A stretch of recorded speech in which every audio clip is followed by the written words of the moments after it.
It was pretty smart of you to think of hiding here. Poisson was just involved in a disaster, so it's presently devoid of people. That naturally makes it the best choice. And here you are drinking tea like it's the most natural thing in the world, huh? That's what families should do. Sit and enjoy a leisurely time together.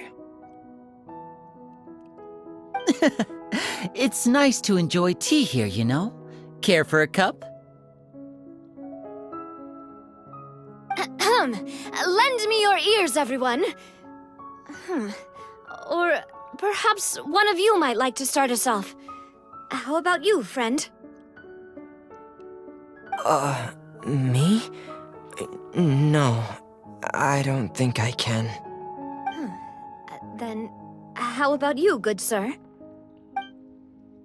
I fear that I will cause the mood on this boat to become as somber as it is in court. Well then, I guess we're lucky we've got a local like me to organize things. Wonderful, the spotlight at last.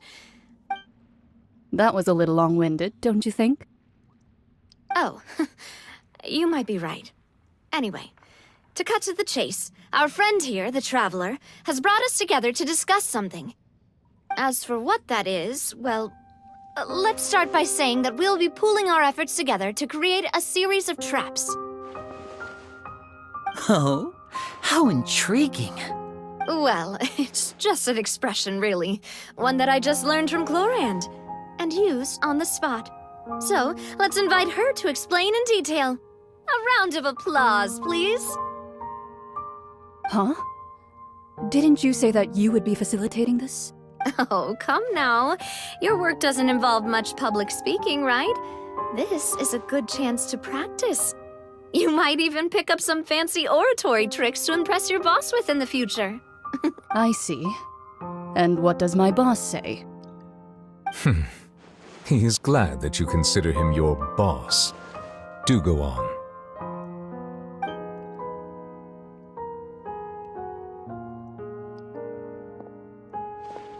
In that case, do any of you have experience hunting? Not that I recall. Fremine and I once used a wooden stick in a basket to catch wild rabbits when we were younger. As for Lynette, Oh, right. You were sick that day, weren't you? I've also gone diving to catch some fish before.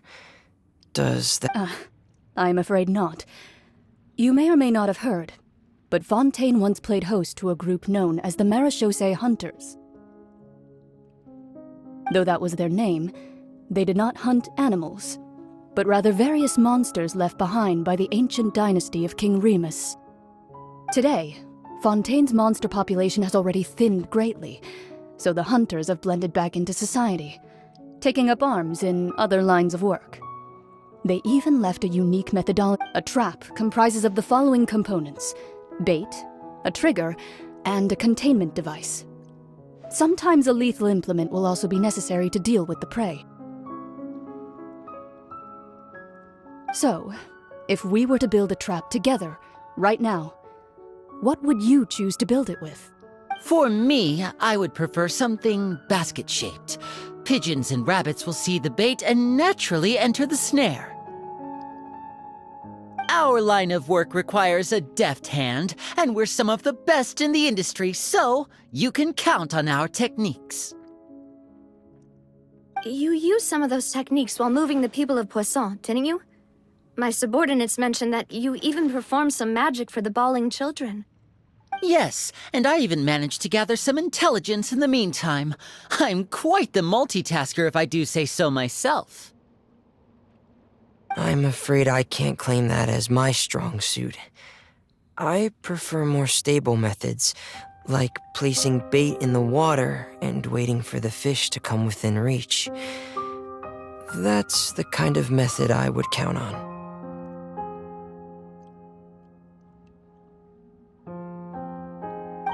Calm and steady. Exactly the kind of person who would catch loads of fish. And I can be their assistant. With discretion, I'm sure.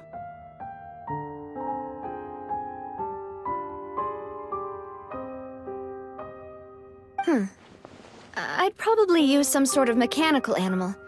Papa once bought me some small clockwork squirrels, mice, and such. When placed in the forest, they can attract others of their kind. I remember that you liked those too, didn't you? I did. And that would be a good way to go about it. If they're realistic enough, animals of the same kind will follow them all the way to the trap. What about you, Monsieur Neuvillette? I fear I do not have any related experience. That makes sense. You usually solve problems directly, without the use of any such tricks. But I do have one more question for you, monsieur. If we were to create a trap now, how would you design it? I would like for it to be effective, but bring no harm to the prey. A more gentle trap would be ideal. Kind, as always. However, our intention doesn't necessarily change the containment device and the type of implement we need. If we wanted to kill the prey in one strike, we would need a powerful implement. However, that also goes for prey that must be captured and safely contained. Wait, why's that? Only a hunter who's a true expert at subduing their prey can snare it without harming it. The line that divides life and death is often exceedingly thin.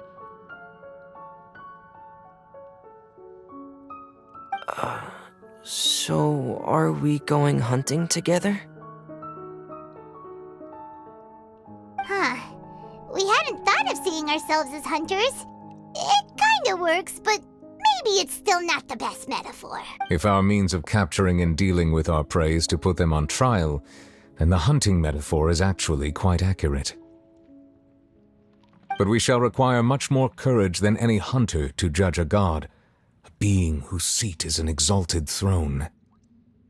Oh, so that's what's going on.